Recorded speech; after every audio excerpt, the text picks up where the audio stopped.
ಬೆಳಗಾಂ ಜಿಲ್ಲೆಯಲ್ಲಿ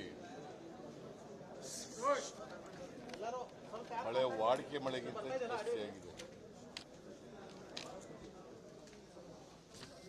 ಸುಮಾರು 62% ಜಾಸ್ತಿ ಆಗಿದೆ ಮಳೆ. ವಾಡಿಕೆ ಮಳೆ ಎಷ್ಟಾಗಬೇಕಾಗಿತ್ತು ಅಂದರೆ 365 ಮಿಲಿಮೀಟರ್ ಆಗಿದೆ. ಆದರೆ ಇಲ್ಲಿವರೆಗೆ 1 ಜೂನ್ನಿಂದ 1ನೇ ತಾರೀಕು ಜೂನ್ನಿಂದ ಇಲ್ಲಿವರೆಗೆ ಮಳೆಯಾಗಿರ್ತಕ್ಕಂಥದ್ದು 565 ಮಿಲಿಮೀಟರ್. 565 ಮಿಲಿಮೀಟರ್ ಅಂದರೆ 62% ಹೆಚ್ಚಾಗಿ ಮಳೆಯಾಗಿದೆ. ಇಲ್ಲಿ ಮಳೆ ಹೆಚ್ಚಾಗಿರೋದ್ರಿಂದ 6 ಜನ ಸತ್ತಿದ್ದಾರೆ. 6 ಜನ, ಸುಮಾರು 2 ಜನರು ಮರ ಬಿದ್ದು, 3 ಜನರು ನೀರಿನಲ್ಲಿ ಮುಳುಗಿ, ಒಬ್ಬರು ಮನೆ ಗೋಡೆ ಬಿದ್ದು ಸತ್ತಾಗಿರ್ತಕ್ಕಂಥದ್ದು. ಒಟ್ಟು 6 ಜನರು. ಅವರಿಗೆಲ್ಲರಿಗೂ ಕೂಡ 5 ಲಕ್ಷ ರೂಪಾಯಿ ಕೊಟ್ಟಿದ್ದೀವಿ. ಸರ್ಕಾರದಿಂದ 5 ಲಕ್ಷ ರೂಪಾಯಿಗಳನ್ನು ಕೊಟ್ಟಿದ್ದೀವಿ. ಸುಮಾರು 11 ಜಾನುವಾರುಗಳು ಸತ್ತಿದ್ದಾವೆ. 11 ಜಾನುವಾರುಗಳು ಅಲ್ಲ, 12 ಜಾನುವಾರುಗಳು. ಅದರಲ್ಲಿ 11 ದೊಡ್ಡ ಜಾನುವಾರುಗಳು, ಹಸು, ಎಮ್ಮೆ ಈ ಥರದ್ದು. 1 ಸಣ್ಣ ಜಾನುವಾರು ಸತ್ತಿದೆ. ಅವಕ್ಕೂ ಕೂಡ ಪರಿಹಾರ ಕೊಟ್ಟಿದ್ದೀರಲ್ಲ. 1 ಜಾನುವಾರು ಸತ್ತರೆ 37,500 ರೂಪಾಯಿ ಕೊಡ್ತೀವಿ. ಆಮೇಲೆ 48 ಮನೆಗಳು ಪೂರ್ಣ ಹಾನಿಯಾಗಿರ್ತಕ್ಕಂಥ ಮನೆಗಳು. 48 ಮನೆಗಳು. 950 ಭಾಗಶಃ ಆಗಿರ್ತಕ್ಕಂಥ ಮನೆಗಳು. ನೀವು ಪ್ರಶ್ನೆ ಕೇಳ್ಬೋದು, ಮಳೆ ಬರ್ತಾ ಇದೆಯಲ್ಲ,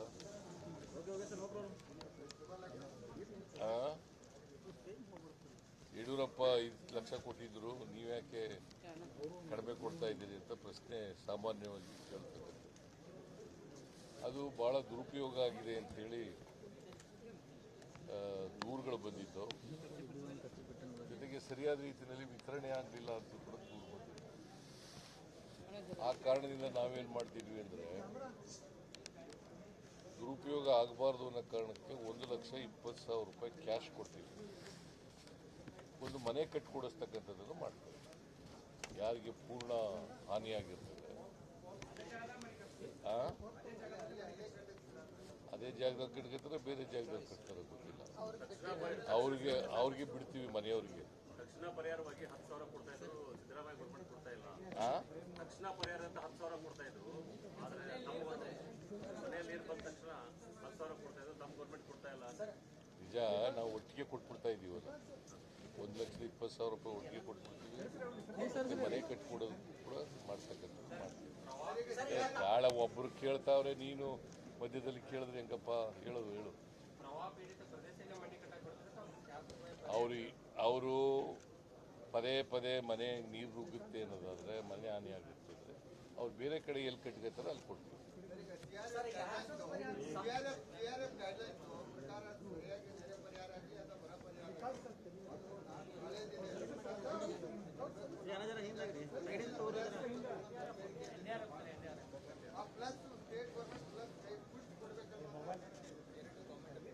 ಈಗ NDRF ಮತ್ತು SDRF ಅಂತ ಇದೆ, ಸ್ಟೇಟ್ ಡಿಸಾಸ್ಟರ್ ಮ್ಯಾನೇಜ್ಮೆಂಟ್ ಫಂಡ್. ಇನ್ನೊಂದು national disaster fund management fund ಅಂತ ಇದೆ. SDRF relief fund, management relief fund ಕೇಂದ್ರ ಸರ್ಕಾರದವ್ರು ಕೊಡ್ತಾರೆ. ನಾವು ಅವ್ರ ಪ್ರಕಾರನೇ ಕೊಡಬೇಕು ಅಂತೇನಿಲ್ಲ. ಈಗ ಅವ್ರು ಕೊಡಬೇಕಾಗಿರೋದು 1,20,000 ಅಷ್ಟೇ.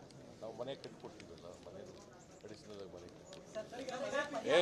ಕಾಡ್ರಿ ಒಬ್ಬ ನೀವು ಇವ್ರು ಹೇಳ್ತಾ ಇರುವಾಗ ನೀನು ಮಧ್ಯೆ ಕೇಳ್ಬಿಟ್ರೆ ಹೆಂಗಪ್ಪ? ನಿನಗೂ ಹೇಳೋಕ್ಕಾಗಲ್ಲ, ಅವ್ರಿಗೂ ಹೇಳೋಕ್ಕಾಗಲ್ಲ. ಅದರಿಂದ 6,500 ರೂಪಾಯಿ ಕೊಡಬೇಕು ಪಾರ್ಷಿಯಲಿ ಡ್ಯಾಮೇಜ್ಡ್ ಔಷಧಿಗೆ ಅಂತ ಇದೆ NDRF ನಾವು 50,000 ಕೊಡ್ತಾ ಇದ್ದೀವಿ. 50,000 ನಾವು ಕೊಡ್ತಾ ಇದ್ದೀವಿ. ದಟ್ ಮೀನ್ಸ್ 43,500 ಹೆಚ್ಚಾಗಿ ಕೊಡ್ತಾ ಇದ್ದೀವಿ.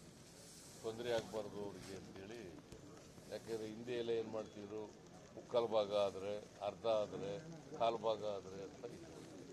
ಆ ಥರದಲ್ಲಿ ಬೇಡ, ಎಲ್ರಿಗೂ ಒಂದೇ ಥರ ಕೊಟ್ಕೊಳ್ಳೋಣ ಅಂತೇಳಿ ಪಾರ್ಷಿಯಲಿ ಡ್ಯಾಮೇಜ್ಡ್ ಔಷಧಿಗಳಿಗೆಲ್ಲ ಕೊಡ್ತಾ ಇರ್ತಕ್ಕಂಥ ಕೆಲಸ ಮಾಡ್ತಾ ಇದ್ದೀವಿ.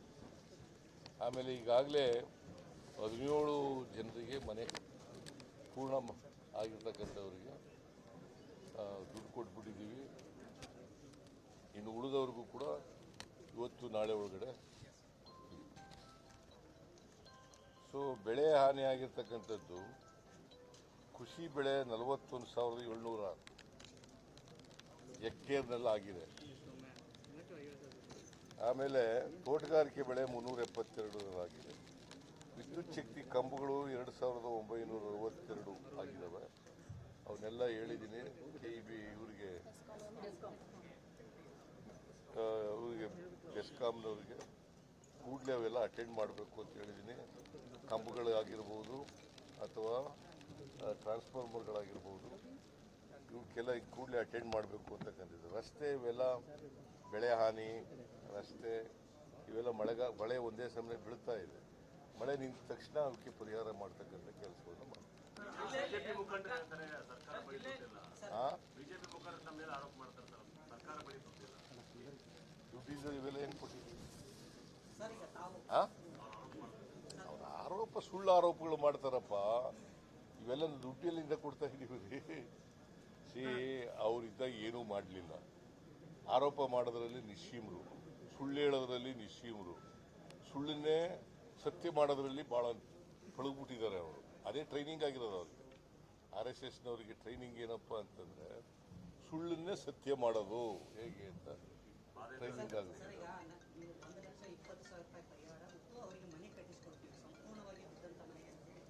ಮೈಸೂರಲ್ಲಿ ಹೇಳಿದ್ರಿ, ಇವತ್ತು ಹೇಳ್ತಾ ಇದ್ದೀವಿ. ಆದ್ರೆ ಕಂದಾಯ ಇಲಾಖೆಯಿಂದ ಅಧಿಕೃತವಾಗಿ ಆದೇಶ ಆಗಿಲ್ಲ. ಇಲ್ಲ, ಆದೇಶ ಆಗಿದೆ. ನೋಡಪ್ಪ DC, ಬರ್ರಿ ಮುಂದಕ್ಕೆ. ಆದೇಶ ಆಗಿದೆಯಲ್ವೇನ್ರಿ? ನನ್ನಿಂದನೂ ಎಲ್ಲ ತಹಶೀಲ್ದಾರ್ಗಳಿಗೆ ಆದೇಶ ಹೊರಡಿಸಿದೆ. ಆದೇಶ ತಹಸೀಲ್ದಾರ್ಗಳಿಗೆಲ್ಲ ತಲುಪಿದೆ.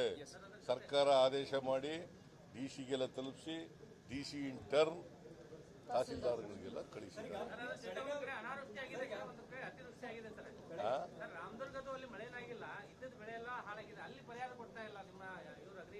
ಅಲ್ಲೇ ಸರ್ವೆ ಮಾಡಿಸ್ತಾ ಇದ್ದೀವಿ.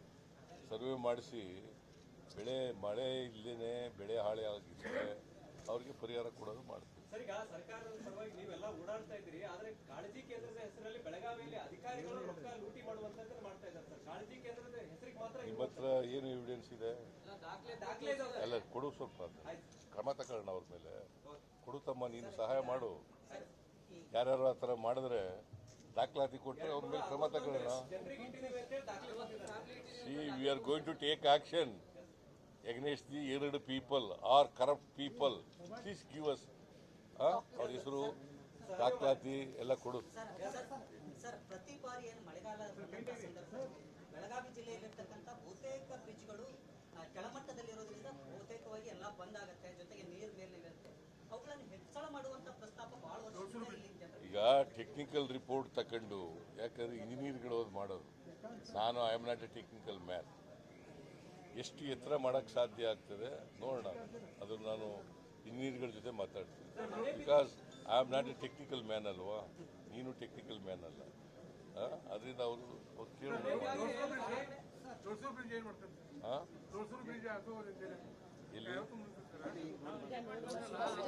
ಪತ್ರಿಕೆಯವರ ನೀವು ಪತ್ರಿಕೆಯವರ ಓ, ಮರಾಠಿ ಪತ್ರಿಕೆ. ಓಕೆ, ಕನ್ನಡದಲ್ಲಿ ಕೇಳ್ತಾ ಇದ್ರಲ್ಲ. ನೀನು ಕನ್ನಡ ಅಂದರೆ ಯು ನೋ ಮರಾಠಿ. ಮರಾಠಿ ಭಾಷೆ ಗೊತ್ತಲ್ಲ? Okay, very good. ಮನೆ ಬಿದ್ದಿದ್ದ ವಿಚಾರದಲ್ಲಿ ಅಧಿಕಾರಿಗಳು ಸರಿಯಾಗಿ ವರದಿ ಕೊಡ್ತಾ ಇಲ್ಲ ಅಂತ ಮೇಡಮ್ ಅವರು ಆರೋಪ ಮಾಡಿದ್ರು ಸರ್. ಯಾರು? ಮನೆ ಬಿದ್ದಿರುವಂತಹ ಅಧಿಕಾರಿಗಳು ಸರಿಯಾಗಿ ತಪ್ಪು ಮಾಹಿತಿ ಕೊಡ್ತಾ ಇಲ್ಲ. ಈಗ ವರದಿ ಕೊಟ್ಟಿದ್ದಾರೆ ಅವ್ರಿಗೆ, ಸರಿಯಾಗಿ ವರದಿ ಹಂಗೇನಾದ್ರು ಇದ್ರೆ ನನಗೆ ಹೇಳ್ಬೇಕಲ್ಲ. ನೀನು ಹೇಳ್ತಾ ಇದೀಯ, ಅವರು ಲಕ್ಷ್ಮಿ ಹೇಳ್ಬೇಕಲ್ಲಪ್ಪ. ಡಿಸಿ ಸರಿ ಮಾಡ್ತೀನಿ ಅಂತ. ಓಕೆ, ಸೊ ಮಳೆ ಬೀಳ್ತಾ ಇದೆ.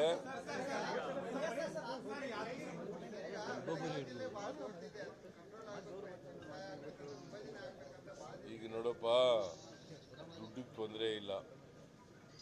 ಈಗಾಗಲೇ ಇನ್ನು ಡಿ ಸಿ ಹತ್ರ 48 ಕೋಟಿ ಇದೆ ಇನ್ನು PD ಅವರ ಅಕೌಂಟ್ನಲ್ಲಿ, ತಹಸೀಲ್ದಾರ್ಗಳ ಹತ್ರ ಇದೆ. ಇನ್ನೂ ಬೇಕಾದ್ರೂ ಕೊಡ್ತೀವಿ. ಆಮೇಲೆ ಮನೆಗಳಿಗೆ ಇವಕ್ಕೆಲ್ಲ ಬೇರೆ ಹಣ ಕೊಡ್ತೀವಿ. ರಸ್ತೆಗಳು ರಿಪೇರಿ ಮಾಡಲಿಕ್ಕೆ PWD ಇಲಾಖೆಯವರು ಮತ್ತು ಬ್ರಿಡ್ಜ್ಗಳು ಮಾಡೋದಕ್ಕೆ PWD ಇಲಾಖೆಯವರು ಮಾಡ್ತಾರೆ.